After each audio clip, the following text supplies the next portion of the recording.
অসমৰ বিভিন্ন প্ৰান্তত যিবিলাক সংৰক্ষিত বনাঞ্চল আছে বা সংৰক্ষিত চৰকাৰী ভূমি আছে সেইবিলাকত উচ্ছেদ অভিযান চলাবলৈ অসম চৰকাৰে শেহতীয়াকৈ জিলাই জিলাই প্ৰশাসন তথা আৰক্ষীলৈ নিৰ্দেশ দিছে। কেৱল ইমানেই নহয়, শেহতীয়াকৈ ন্যায়ালয়েও চৰকাৰী বনাঞ্চল বা সংৰক্ষিত বনাঞ্চল উচ্ছেদ কৰিবলৈ নিৰ্দেশনা দিছে। কিন্তু অতি পৰিতাপৰ বিষয় যে শিৱসাগৰ চহৰৰ মাজমজিয়াত থকা 10 নং ৱাৰ্ডস্থিত যি মৰিবিল, ঐতিহাসিক মৰিবিল কিন্তু এতিয়াও সম্পূৰ্ণ বেদখলৰ কবলত। বৰ্তমানেও এই মৰিবিলত আচলতে 90টাৰো অধিক পৰিয়ালে ইয়াতে ঘৰ নিৰ্মাণ কৰি মৰিবিলৰ ভূমি দখল কৰি মৰিবিল পুতি ঘৰ নিৰ্মাণ কৰি ইয়াত বহি আছে। কিন্তু এই পৰ্যন্ত চৰকাৰ তথা প্ৰশাসনে কোনো ধৰণৰ পদক্ষেপ লোৱা নাই। খুদ শিৱসাগৰ ৰাজহ বিষয়া কাৰ্যালয়ৰ পৰা আমাক তথ্য যোগান ধৰিছে যে ইয়াত 80টাৰো অধিক পৰিয়ালে এই মৰিবিল, ঐতিহাসিক মৰিবিল দখল কৰি ইয়াত ঘৰ নিৰ্মাণ কৰিলে। মৰিবিল প্ৰায় নিশ্চিন্ন কৰি পেলাইছে। খুদ এইটো ৰাজহ বিষয়া কাৰ্যালয়ৰ পৰা দিয়া তথ্য। কিন্তু ইয়াৰ পিছতো কিয় প্ৰশাসন তথা চৰকাৰ নীৰৱ দৰ্শক হৈ আছে, তাক লৈ প্ৰশ্ন উত্থাপন হৈছে। এই মৰিবিল ধ্বংসৰ গৰাহত গতি কৰাৰ ফলতে শিৱসাগৰ চহৰলৈ ভাবুকি আহিছে। মই ইয়াত আছে ৰিদীপ আছে, জাতীয় সংগ্ৰামী সেনা অসমৰ। কি ক'বা? না, দুৰ্ভাগ্যজনক এটা বিষয়, যিটো সময়ত আচলতে চৰকাৰে এই বনাঞ্চলসমূহ বা যিসমূহ আচলতে বেদখল কৰি আছে সেইবোৰ উচ্ছেদ কৰাৰ বিষয়টোক নিশ্চিতভাৱে সকলোৱে আদৰণি জনাইছে। কিন্তু দুৰ্ভাগ্যৰ বিষয় যে শিৱসাগৰৰ এই মৰিবিলত বহু বছৰৰ পৰা আচলতে এই একাংশ মানুহে এই চৰকাৰী ভূমিখিনি বেদখল কৰি আছে। গতিকে এই বেদখল মুক্ত কৰাৰ কাৰণে চৰকাৰে ব্যৱস্থা গ্ৰহণ কৰিব লাগে। ইতিমধ্যে উচ্চতম ন্যায়ালয়ে এটা নিৰ্দেশনা প্ৰদান কৰিছে বা শিৱসাগৰ জিলাৰ প্ৰশাসনকো আচলতে এই নিৰ্দেশনাই কিমান দূৰ ঢুকি পায় সেয়াই লক্ষণীয় হ'ব। আপোনালোকে ধাৰাবাহিক বাতৰি পৰিৱেশন কৰি আহিছে। শিৱসাগৰৰ প্ৰতিটো দল সংগঠনে ইয়াৰ ওপৰতো প্ৰতিক্ৰিয়া ব্যক্ত কৰিছে। গতিকে শিৱসাগৰ জিলা প্ৰশাসনে অনতিপলমে এই যি আচলতে মৰিবিলখন বেদখল কৰি আছে এইবোৰ উচ্ছেদ কৰি আচলতে এইবোৰ সংৰক্ষণ কৰাৰ ব্যৱস্থা গ্ৰহণ কৰিবলৈ আমি দাবী জনাইছোঁ। সংৰক্ষিত মৰিবিল বেদখল নিশ্চিতভাৱে চাওক, ঐতিহ্যমণ্ডিত শিৱসাগৰৰ ঐতিহ্যৰ স্বাক্ষৰ বহনকাৰী মৰিবিল, ঐতিহ্যৰ স্বাক্ষৰ বহনকাৰী যমুনা, এইবিলাক আচলতে বেদখলৰ কবলত পৰি প্ৰায় নিশ্চিহ্ন হৈছে। আৰু অতি লাজৰ কথাটো হ'ল কি, যুগ যুগ ধৰি এই মানুহবিলাকে আচলতে বেদখল কৰিবলৈ সুবিধা ক'ৰ পৰা পাইছে? প্ৰশাসন ব্যৱস্থা এটা আছে, পৌৰসভাৰ আচলতে ব্যৱস্থা এটা আছে। ইমানবোৰ ব্যৱস্থা থকাৰ পাছতো এই মানুহবিলাকে কাৰ সাহসত এনেদৰে আচলতে বহি থাকিবলৈ সুবিধা গ্ৰহণ কৰি আছে?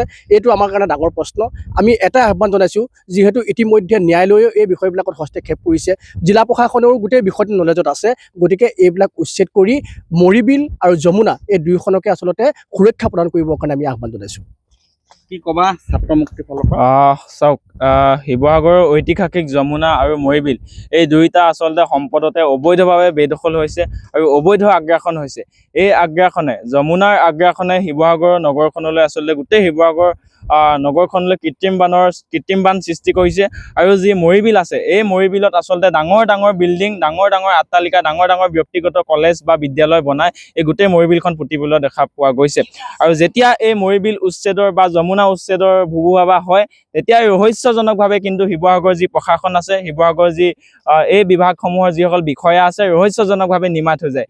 এতিয়া ভুবুভা হৈছে যে যেতিয়া এই উচ্ছেদৰ বিষয়টো আহে, ইয়াৰ যিসকল আচলতে ডাঙৰ ডাঙৰ মানুহ আছে, ডাঙৰ ডাঙৰ আচলতে বহিৰাগত আচলতে যিসকলে বেদখল কৰি আছে, তেওঁলোকে নেতা মন্ত্ৰীৰ ওচৰলৈ যায়, বিভাগীয় কৰ্তৃপক্ষৰ ওচৰলৈ যায়, এখন এপ্লিকেশ্যন লৈ যায়, এটা খাম লৈ যায়। সেই কথাবিলাক ওলাবলৈ এতিয়া শুনিবলৈ পাইছোঁ। আমি দাবী জনাইছোঁ, এই যি বেদখল হৈছে এই বেদখল মুক্ত কৰক চৰকাৰ তথা প্ৰশাসনে, শিৱসাগৰ প্ৰশাসনে ইয়াৰ ওপৰত নজৰ দিয়ক। এই মৰিবিল হৈছে চৰকাৰীভাৱে সংৰক্ষিত বিল, কিন্তু ইয়াৰ কেৱল কোনোবা গেজিঙৰ মাটি নহয়। এই স্থানটো কোৱা হৈছে চৰকাৰীভাৱে সংৰক্ষিত বিল। কিন্তু এই ঐতিহাসিক বিল বৰ্তমান সম্পূৰ্ণ বেদখল কৰি ৰাখিছে একাংশ লোকে। ইয়াত সুখদেৱ সিং, সুৰজিত সিং, যোগেন্দ্ৰ সিং যাদৱৰ দৰে আচলতে বহিৰাগত লোকেও এই মৰিবিলৰ ভূমি বেদখল কৰি ইয়াত ঘৰ নিৰ্মাণ কৰিলে। কিন্তু এই সন্দৰ্ভত বাতৰি বিগত সময়ছোৱাত প্ৰচাৰ হোৱাৰ পিছতো এই পৰ্যন্ত শিৱসাগৰৰ প্ৰশাসন নিমাত। শিৱসাগৰ ৰাজহ বিষয়াৰ সৈতে শেহতীয়াকৈ যোগাযোগ কৰা হৈছিলে। তেওঁলোকে কৈছিলে যে পুনৰ চেঞ্চাছ কৰিব, কাৰণ পূৰ্বৰ তুলনাত আজিৰ পৰা 2 বছৰ পূৰ্বে যিমান বেদখল হৈছিলে তাতকৈ বৰ্তমান অধিক বেদখল হ'ল।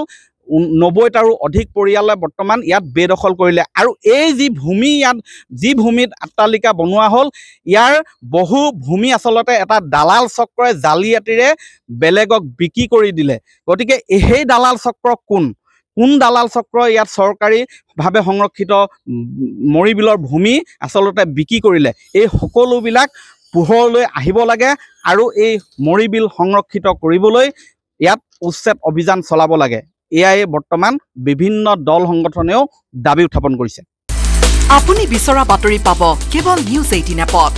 নিউজ 18 এপ ডাউনলোড কৰিবলৈ স্কেন কৰক এই QR কোড। গুগল প্লে ষ্টৰতো পাব এই নিউজ 18 এপ।